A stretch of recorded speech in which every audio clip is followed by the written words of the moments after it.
y a abrir frente.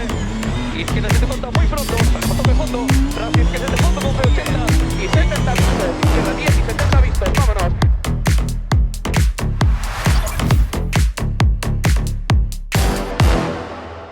Alberto Meira, Lino Martínez, segundos en la general, primeros en R5, el coche de Costa Racing, el coche con el que el Skoda Fabia Rally 2 acaban imponiéndose en el supercampeonato y cerrando ya el título para esta gran temporada.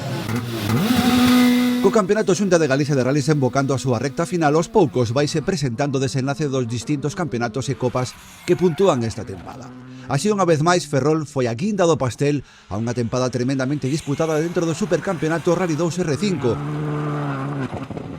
en a que novamente volveron conseguir a victoria unha vez máis Alberto Meira e Abelino Martínez. A parella do Skoda con problemas cun sensor de motor durante a mañá volvía a ter unha dura loita con Dani Verdomás, nesta ocasión acompañado por David Rivero, en a que a sorte volveu ir por refachos. Verdomás parecía ter controlado a situación na matinal e cunha vantaxe que a priori parecía darlle o control da carreira. A rotura dunha lamia facíalle perder moito tempo, o suficiente para que durante unha tarde máis atinada e sen problemas Meira poidese controlar a situación e facerse coa vitoria e o título. Que pasa? Non puden correr todo o que quixera pola mañán porque non sabíamos o que era, o coche iba oscilando, dando tirón, non corría, sobre todo en segundo e en tercera, e ao final, hasta que a asistencia fixo un gran traballo, cambiou prácticamente de todo, hasta que deron era un sensor de presión de turbo, e no último bucle xa baixamos 7 no de Ferrol, case 6 no último.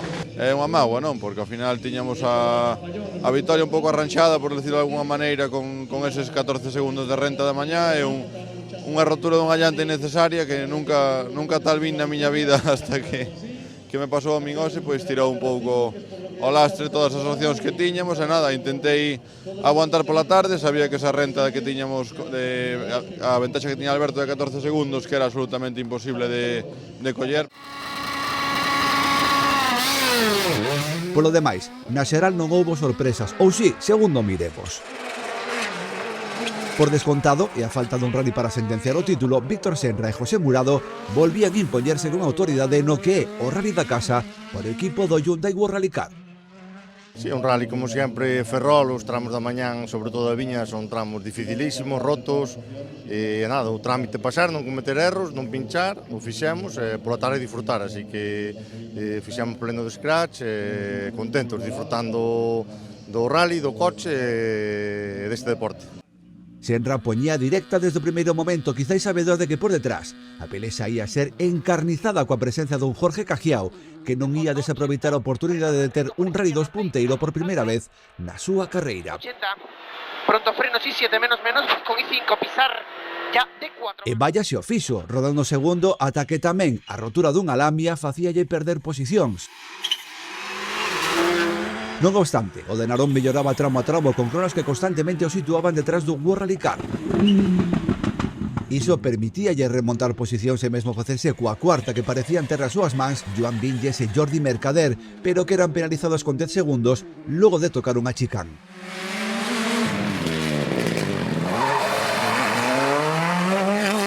Foi espectacular, non? Fomos de menos a máis, caer rodando máis cómodos co coche, máis rápidos.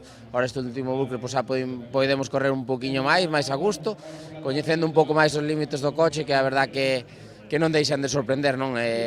Crees que aínda que vas moi rápido, pero cando pasas unha curva a fondo aínda podes ir un máis rápido. Entón, a verdad que fan falla moitos kilómetros para ter o coche ao 100% pola man, pero a verdad que estou moi agradecido a Chema por darme esta oportunidade. Antón Pérez lograba así a sexta posición e un Toñito López de novo rapidísimo a sétima e primeira entre as dúas rodas motrices, ademais de elevarse a top 15. Sí, é verdad, que ainda que conozco estaba moi complicado. A mañán, sobre todo, o tramo de Dirixoa estaba rotísimo e era moi fácil cometer un error.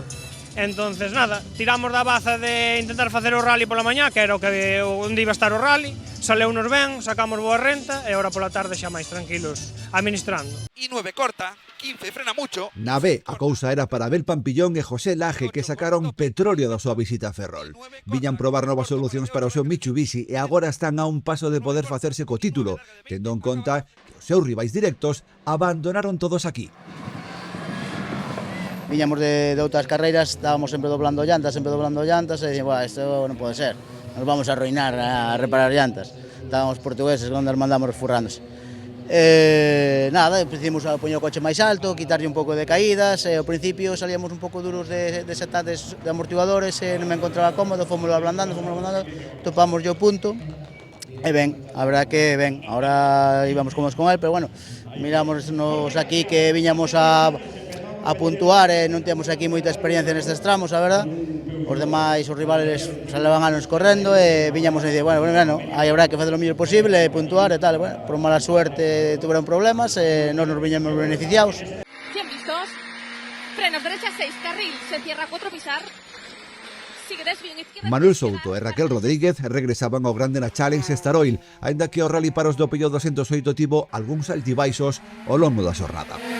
Non daba collido o ritmo, non me encontraba cómodo co coche, desto cando intentas correr e non das, e ao final chegou a mediodía e reset, eran tramos de outra maneira, e xa disfruteino e puiden correr como Dios manda.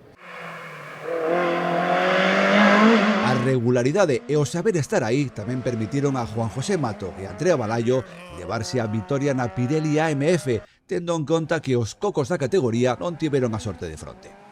Bueno, a verdade é que salimos bastante ben, perdoamos un trompiño aí no primeiro tramo, optamos a ir máis a modiño que aultados, a ver se conseguimos o terceiro puesto, pero ao final, circunstancias do rally, aquí estamos de primeiros. Pola súa banda, Volante FGA e Criterium Recalvi volveron repetir caras. Ángel Vizoso e Brais López xa son campións da primeira delas. Non contaban coa súa presenza en Ferrol, pero un cambio de plans permitiu acelerar o desenlace. Tuvemos un ano de moita fiabilidade, tamén botei moitas horas debaixo do coche que fixen eu todo, basicamente, con a axuda de meu primo, meu pai e meu tío, sobre todo. Xa non teño nin palabras, é increíble o primeiro ano que corro o volante, sin contar que corri un rally ano pasado sin estrellei o coche. O primeiro ano que corro ganalo con 5 vitorias, é impresionante. Adrián Regueira e Sergio Fernández tamén volveron deixar clara a súa superioridade na Criterium, que dominan a pracer. Al final ten 1000 trampas e nunca pode estar tranquilo, pero bueno, ao final penso que guardamos ben os muebles e conseguimos a victoria. Vino claro e salimos moi forte ao primeiro tramo para marcar xa un pouco as diferencias e logo intentamos conservar fixemos un trompo no segundo que medio nos lastrou un pouco, pero esa era a intención e logo pola tarde pois intentar manter o ritmo, pero bueno, saliu ben. 80 equipos en liña de meta, calor. Ferrol volveu ser unha proba dura. O campeonato afronta xa o seu sprint final.